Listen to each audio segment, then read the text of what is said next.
In 1993, Tony and Deborah Pickman moved to the quiet town of Atchison, Kansas, with their newborn baby. Their new home was an old, historic house. Everything seemed ordinary and peaceful during the first few weeks. But over time, strange things started happening inside the house. Lights would turn on and off by themselves. Toys would move from room to room.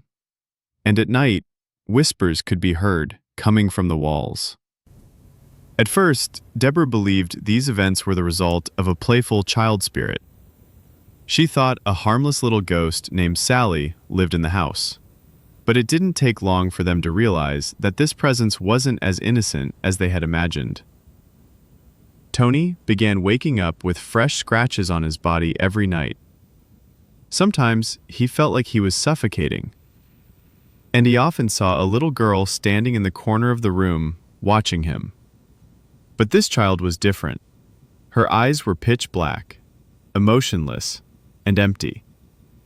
She looked human, but something deep inside told him she was anything but.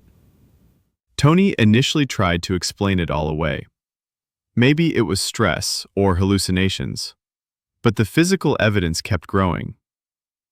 One night, a candle in the living room suddenly tipped over and caused a small fire.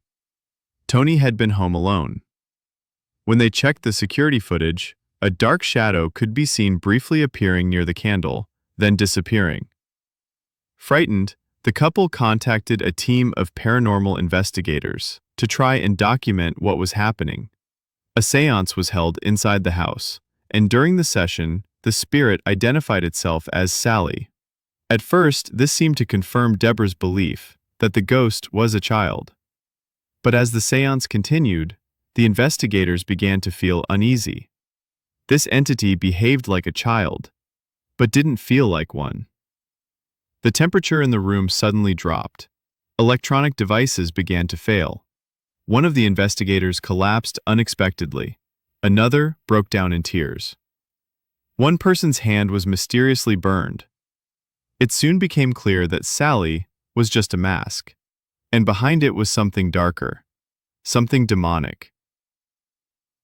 As time went on, the activity escalated. Tony couldn't sleep. The whispers in the walls started calling his name. Shadowy figures moved through the halls, and objects would float and crash violently to the ground. The family was mentally and physically drained. Eventually, they couldn't take it anymore, and they left the house. They never returned. Today, Sally House is known as one of the most haunted houses in America. It's open for tours, but many who visit report leaving with scratches on their bodies, unexplained pain, or malfunctioning electronic devices. Some even claim they still see the little girl. She smiles, but her eyes are still pitch black. Sally House.